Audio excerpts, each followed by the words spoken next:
Yes, Sashika students, let's do back exercise and other questions related to NCERT class 9 science. So you can see first question, convert the following temperature to Celsius scale. So we have 293 Kelvin. Now what is the relation between centigrade and Kelvin? Sargun, can you tell me? Degree centigrade is equal to, Is equal to K minus correct, 273. 0.16. So we can take 273 only. So the right answer will be K is given 293 minus 273. So that will be equal to, tell me, so that will be equal to just 20 degree centigrade, right? Degree Celsius. Correct. Centigrade or Celsius is same thing. Then 470 Kelvin. Again 470 Kelvin. Just subtract 273 from 470 and you will get how much? The right answer. Right? What is the right answer? So it is 7, then 9, 197 degrees centigrade. Second question, convert the following temperatures to Kelvin scale. So we have 25 degrees centigrade. Simply add 273 and you will get the answer. Similarly, 373 degrees centigrade, just add 273, you will get the answer. Then comes the third question. Yes, students. Third question. Give reason for the following observations. Naphthalene ball disappear with time without leaving any solid. Yes, Mansimrat Kaur, what is the answer? So this is because naphthalene balls disappears because they are sublimable substances and sublimation occurs in this process, so they directly converts into gaseous state. Without getting converted into intermediate state, that is liquid state. Correct. We can get smell of perfume sitting several meters away. Why? Sargun Kaur.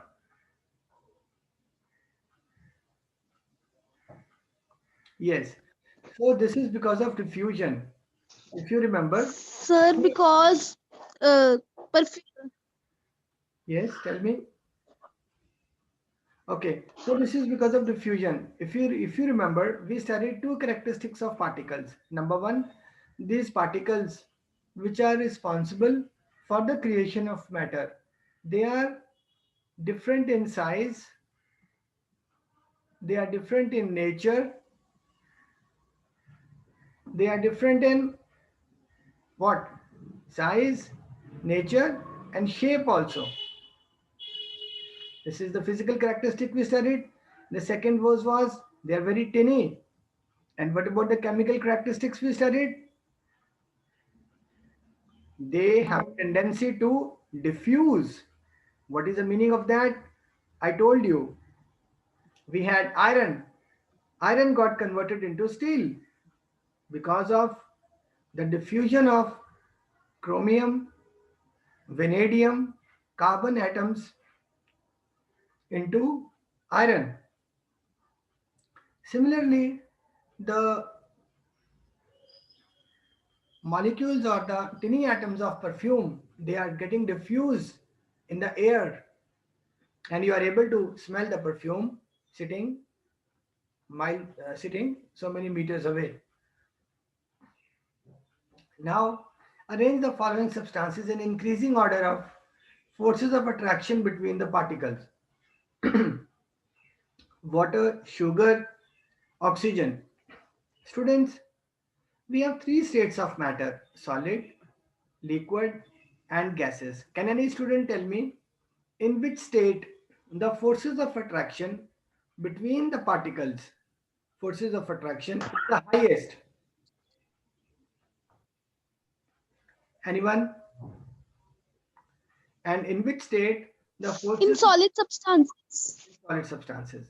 So, in the order of, we have to arrange increasing order. So, forces of attraction will be minimum in oxygen because it's a gas. It will be more in water because it is solid. It will be still more in sugar because it is solid. Sorry, water is liquid. Then what is the physical change of water at physical state of water at 25 degrees centigrade? Yes, he should have specified the atmospheric pressure also. So let us assume that the atmospheric pressure is 1 atmosphere, which is approximately equal to 1 bar, which is approximately equal to 10 raised to power 5 Newton per meter square. Now, at 25 degrees centigrade, students, what will be the physical state of water? Come on, fast. 25 degrees centigrade, it will be liquid. What about 0 degrees centigrade? Ice or liquid. Yes, at 0 degrees centigrade, Solid. it can be ice or liquid because melting is an isothermal process. What about 100 degrees centigrade? Liquid or vaporous state.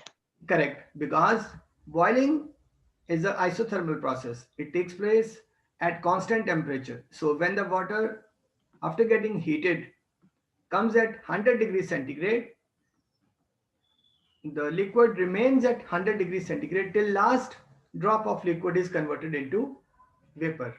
Good. That means there are two states of water at 0 degrees centigrade and 100 degrees centigrade. Possible. Okay. Sixth, give two reasons to justify water at room temperature is liquid. Yes. Can anyone explain why water is liquid at the room temperature? So very simple, students. Water has a freezing point of 0 degrees centigrade. That means at 0 degrees centigrade, the molecules of the water have strongest forces of attraction and they convert into solid state. When the temperature of the room is how much?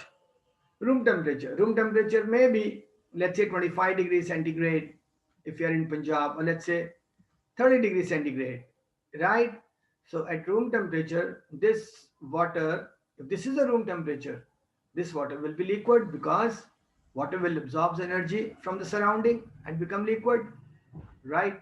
But at the same time, students, this question can also be answered in this way that if room temperature is low, suppose you are in some country where room temperature is, let's say you are in Kargil, so here room temperature is minus 10 degrees centigrade, so there will be no water in your room which is at liquid state. The water will be solid state. So it depends upon what is the room temperature. Okay, so water may be a liquid or maybe a solid at room temperature. Then an iron almirah is a solid at room temperature. Okay, can anyone answer this? This will always be solid, because room temperature cannot be more than 52 or 53 degrees centigrade. Yes, Sargun, can you answer this? An iron almirah is a solid at room temperature because the melting point of iron is more than 1400 degrees centigrade. It's around 1350 or 1400 degrees centigrade, which is very, very high as compared to room temperature. So the solid molecules have not got sufficient energy to melt. Hence, iron is solid at room temperature. Okay. Now, why is ice at 273 Kelvin more effective in cooling than water at the same temperature? Beautiful answer. Yes. Why is ice at 273 more effective in cooling than water at the same temperature? Simply because